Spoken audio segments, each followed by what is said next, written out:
Bonjour, aujourd'hui on va corriger un exercice concernant le mouvement d'une particule chargée dans un champ magnétique uniforme, d'accord? C'est un exercice de la deuxième année baccalauréat, sciences physiques et sciences mathématiques, d'accord? Ce sont des applications qui sont relativement difficiles, mais il faut bien comprendre l'énoncé pour y répondre sur les questions, d'accord? Tout de suite, je vais commencer par lire l'énoncé. On considère que le mouvement des ions se fait dans le vide et on néglige le poids d'un ion devant les autres forces appliquées sur lui. Ça veut dire qu'on va négliger le poids.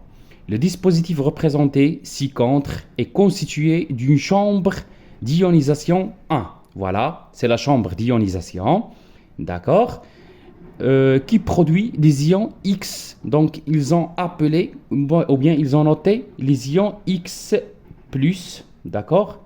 Donc, X plus A, pouvant passer à travers le trou T1. Donc, ils passent, ils s'ionisent ici pour passer à travers le trou T1 avec une vitesse que l'on peut négliger, d'accord? Pour entrer ensuite dans la chambre d'accélération A. Cette chambre où il existe une tension électrique U, ça veut dire un champ électrostatique pour accélérer les ions appliqués entre les deux plaques P1 et P2, d'accord? La masse de l'ion XA+, est M égale à 1,78 10 à la puissance moins 25 kg et sa charge est Q, d'accord? À une charge Q. Donc, il ne faut pas oublier que la charge, elle va être positive, d'accord? Parce que X+, ce sont des cations. Les ions traversent le trou T2, voilà, le trou T2, avec une vitesse V0 orthogonale à la plaque P2. Ça veut dire qu'elle va être comme celui-là. Je vais la représenter tout de suite dans l'énoncé, donc dans la correction, pardon, où règne un champ magnétique B uniforme et perpendiculaire au plan contenant T1, T2. Voilà, le champ magnétique, soit il va être en avant, yani vers nous, ici, soit vers l'arrière, d'accord? Donc il faut faire attention, je vais vous montrer comment déterminer le sens et la direction. Pour pénétrer ensuite dans la chambre de déviation, voilà la chambre de déviation, où règne un champ magnétique B uniforme et perpendiculaire au plan T1, T2 et C. Voir la figure.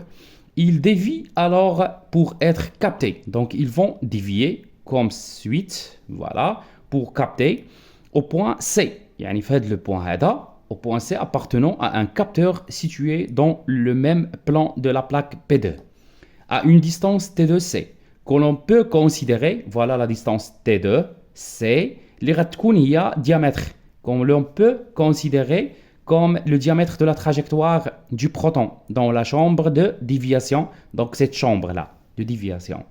D'accord? On exprime la norme de la vitesse V0 par la relation. Donc, ils ont donné cette relation-là. Voilà, la relation de V0. Et on va voir la correction. Donc, je vais corriger. Mais d'abord, je vais lire la première question. D'accord? Donc, la première question, il demande de déterminer en justifiant le sens du vecteur champ magnétique B. Le sens, ça veut dire soit il est en avant ou bien en arrière. Yani vers l'arrière de la feuille ou bien du plan de déviation. D'accord?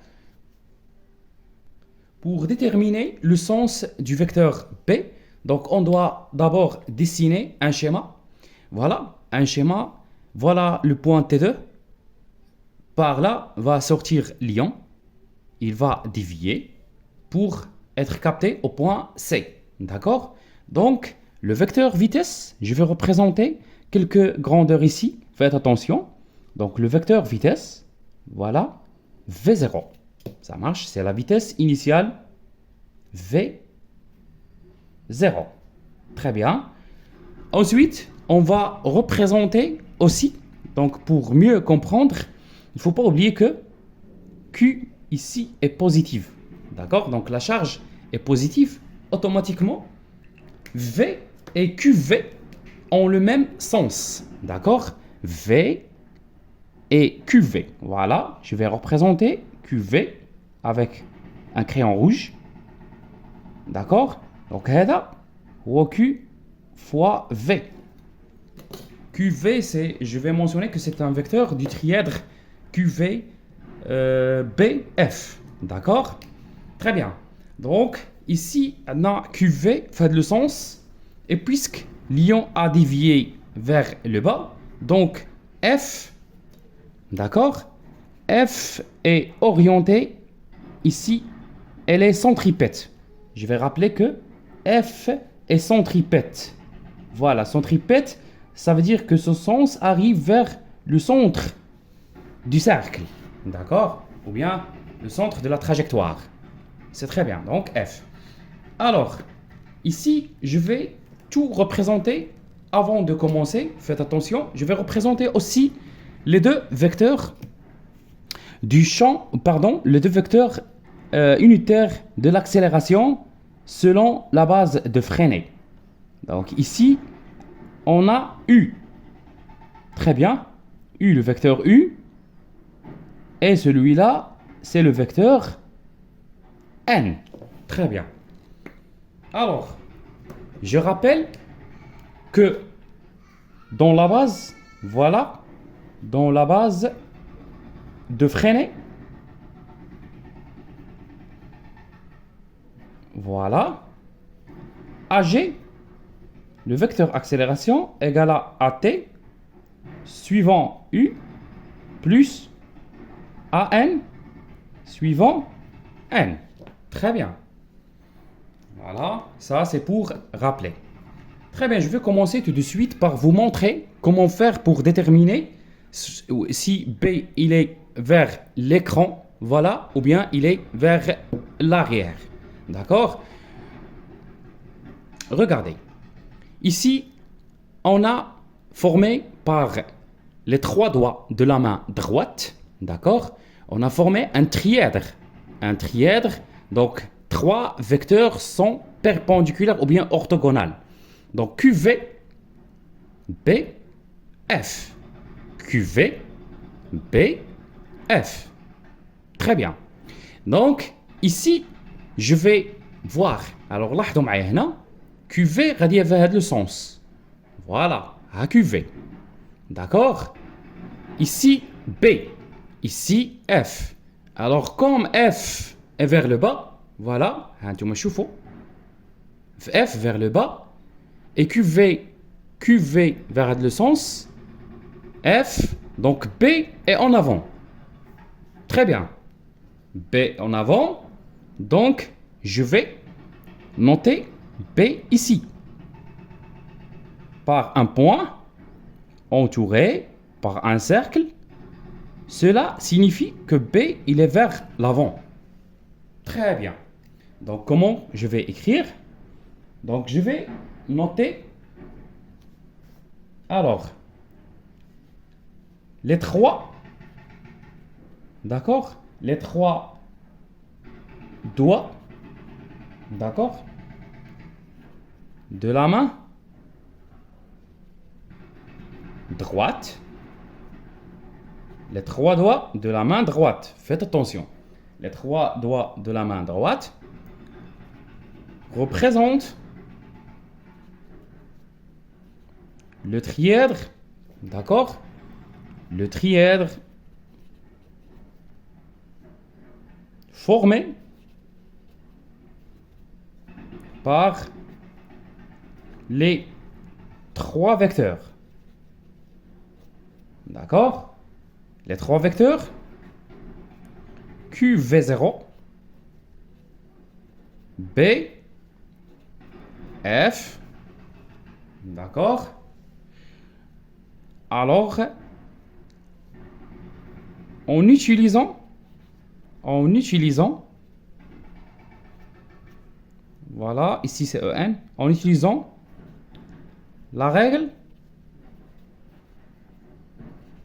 des trois doigts de la main droite. De la main droite. B est orienté vers l'avant. D'accord? comme on a représenté dans la figure. Très bien. Pour la deuxième question, qu'est-ce qu'il demande dans la deuxième question? Montrer que le mouvement des ions x plus a à l'intérieur du champ de déviation, ici, est circulaire uniforme. Il faut montrer qu'il est circulaire et uniforme. D'accord? Et trouver l'expression de la distance T2. Voilà la distance qui sépare les deux points T2, C. D'accord? Et calculer la valeur. Très bien. Donc, pour montrer que le mouvement, voilà, pour montrer que le mouvement est circulaire uniforme, on applique, d'accord, la deuxième loi de Newton. Très bien. La deuxième loi de Newton. Faites attention. Sigma des forces, la somme des forces extérieures égale à MHG. Et là, le système étudié voit l'ion X A plus. D'accord? La particule XA+. Bilan des forces.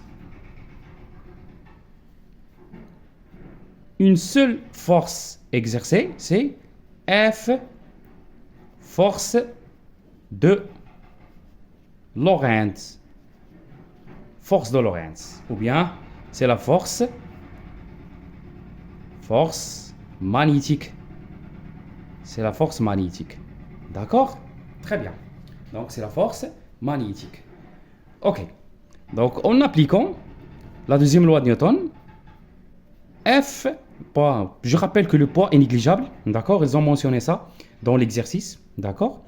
F égale à M fois Hg. Alors, ici, je vais montrer que le mouvement est uniforme. D'abord, circulaire. Ça marche? Très bien. Donc, شوفوا من l'expression à partir de cette expression, on voit que F et Hg ont le même sens et même direction. Même sens et même direction. Or, F est centripète. Voilà. Centripète, ça veut dire se dirige vers le centre. D'accord? En partant du rayon. F est centripète. Donc, Hg est aussi centripète. Ça marche. Je vais représenter Hg pour l'information. Voilà. Hg, elle est orientée. Voilà, faites le sens. Très bien. Donc, cela signifie quoi? Alors, F et Hg sont centripètes. D'accord? Sont centripètes. Donc, Hg qui est égal à At selon U plus An selon N, cela signifie qu'elle se dirige, qu'elle est égale à 0 plus, d'accord, An selon N. Donc, At égale à 0. Donc, d de V sur dt égale à 0. Donc, V égale une constante. Donc, le mouvement de l'ion X, A+, est uniforme. D'accord? Il reste à montrer qu'il est circulaire. Pour cela, on va réappliquer la deuxième loi de Newton. Donc, montrant qu'il est circulaire. D'accord? On a F, je rappelle que dans le cours est égal à Q fois V vectoriel B. Ça marche? Très bien. Et puisque on a F, donc F suit qui est égal à Q fois V vectoriel B égale à M fois AN. Très bien. Parce que AG est centripète. Donc il suit le vecteur N. Il ne suit pas le vecteur U. Dans ce cas. Très bien. Cela veut dire que Q fois V, en valeur absolue bien sûr, fois B égale, donc ce produit vectoriel, je l'ai développé, égale à M fois AN. AN. Avec AN égale à V carré sur ρ. ρ. ρ, c'est le rayon de courbure. C'est le rayon de courbure. D'accord? Donc, voilà.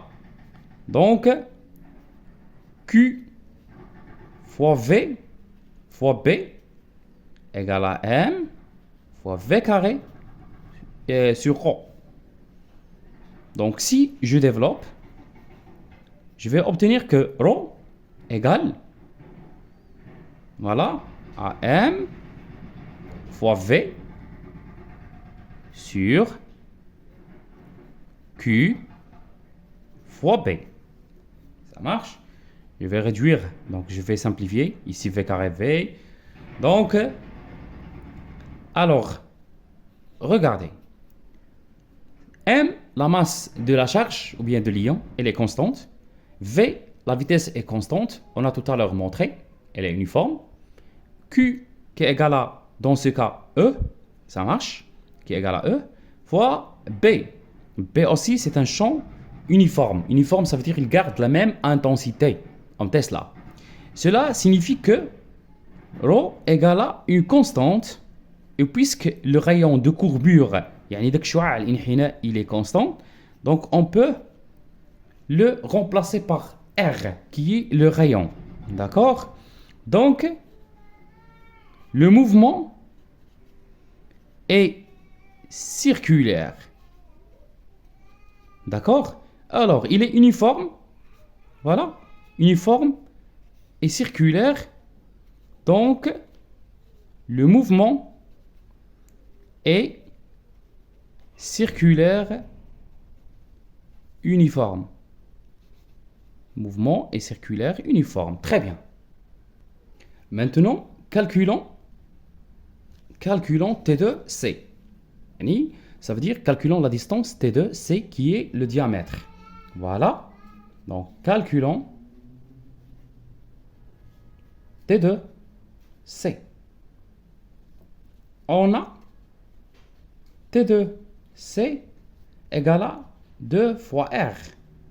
Ou R, on a déjà montré son expression qui est égale à M fois V sur Q fois B. On va multiplier fois 2. D'accord? On va multiplier par 2, 2 fois R. Alors, T2C égale à 2 fois M fois V sur Q هذه هي E plus E. C'est la charge élémentaire d'un ion. D'accord? Donc fois E sur B. On sait que, d'après l'énoncé, on sait que V égale la racine de 2 fois E fois U sur M. Donc on va développer. D'accord? Donc T2C égale à 2 fois M sur E fois B multiplié par V qui est la racine de 2 fois E fois U sur M. Ça marche? Très bien. هنا نقدروا نسامبليفيو هاد l'écriture. ندخلوا اللي خص يدخل تحت راسين. Donc 2 إلا دخلت هنا غتولي 2 carré. 4 fois 2 ça veut dire 8 fois M carré fois E fois U sur E carré, d'accord, fois B carré fois M, très bien, fois M. Alors هنا on va simplifier. Donc غتكون عندي هنايا 8 fois M carré مع M, donc غتبقى لنا M fois عندنا E هنا E carré غتبقى fois U sur E fois B carré, d'accord. Donc c'est l'expression. On fait l'application numérique.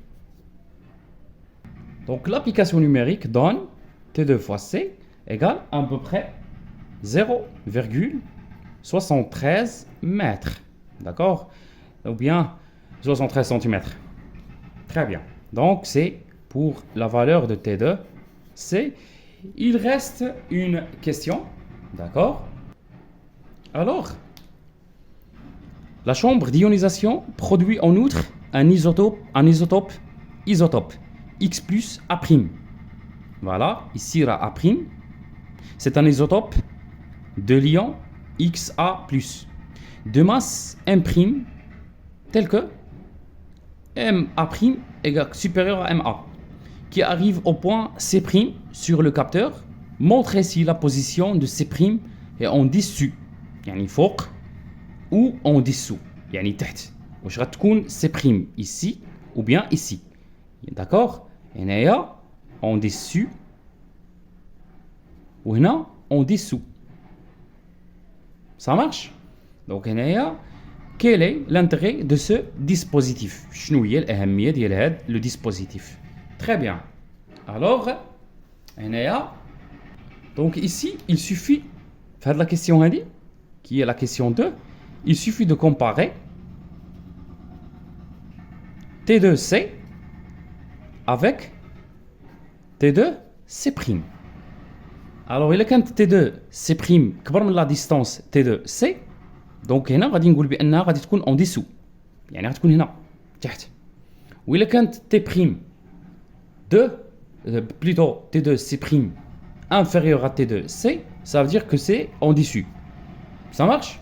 Très bien. Alors, on va corriger on va comparer. Alors, on a T2C égale, à 8 fois M fois U. Voilà, ici. D'accord? J'écris seulement, tout simplement, cette expression trouvée déjà dans la question précédente. E fois B carré. Et T2, C' égale, quelle est la différence? La différence, c'est la masse. M' fois U sur E fois B carré. Donc, pour comparer, on fait le rapport. T2C sur T2C' qui est égal à... Donc, on va multiplier. Donc, c'est la racine carrée. 8 fois M fois U sur E B carré sur 8 1' U sur E fois B carré. Donc on a fait le rapport. Ça marche? Très bien. Donc si je simplifie, on va trouver. Donc on va simplifier par 8 E B carré U. Voilà. Donc il reste quoi? Il reste la racine M sur 1'. Voilà. Donc T2, C sur T'. Voilà. Ça, c'est T2C sur T', ou plutôt sur T2, C'. On a le rapport. Alors, puisque la masse M', voilà, ils ont déjà dit que M' est supérieur à M. Donc, on sait que, M' est supérieur à m. Donc le rapport il est inférieur à 1. Ça marche? Alors on a trouvé T2 C sur T2 C' qui est égal à racine m sur m' avec m' supérieur à m. Donc, le rapport هذا. Donc ce rapport T2 C sur T2 C', il est inférieur à 1.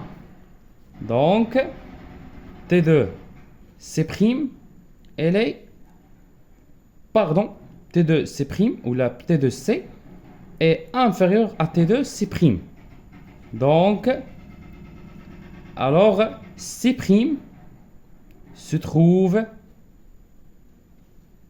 en dessous de C. Et merci pour votre attention. J'espère que j'ai bien détaillé l'exercice et j'espère que c'est intéressant pour vous. Je reste à votre disposition pour toute question, d'accord, pour toute information supplémentaire. Et merci encore une fois pour votre attention.